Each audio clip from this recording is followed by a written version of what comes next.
So hello hello hello, it's reception time. দাদা রিসেপশনে কী কী খেলাম সেগুলোই দেখাচ্ছি। স্টলে ছিল চিকেন কাবাব উইথ হারির চাটনি, যেটা আমার দারুণ লেগেছে, আমি আরও দুবার খেয়েছি। তারপরে ছিল পাপড়ি চাট, যেটা গরম গরম হেভি লাগছিল খেতে। তারপরে ছিল ফ্রুট চাট।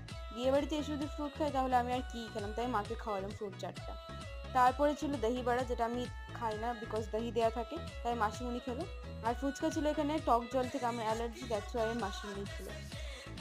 আর তারপরে ছিল কাটলেট, স্যালাডস, মশালা কুলচা, পনির, দেন ভেজ পোলাও, মিক্স ভেজ, এই তো ভেজ পোলাও। মাটন ছিল, মাটন তো অবভিয়াস, ঠিক আছে। দেন পাঁপড়, চাটনি, রসমালাই, পায়েস, সন্দেশ, রসগোল্লা, অনেক কিছু ছিল মিষ্টিতে। তারপরে ছিল আইসক্রিম। আর এই যে আমি প্লেট সাজিয়ে বসে গেছি খেতে। তো এই ব্লগটা আর এই সিরিজটা, দাদার বিয়ে সিরিজ, এখানেই শেষ। সো আমি তোমাদের সাথে নতুন ভিডিও দেখা করবো। Till then bye by.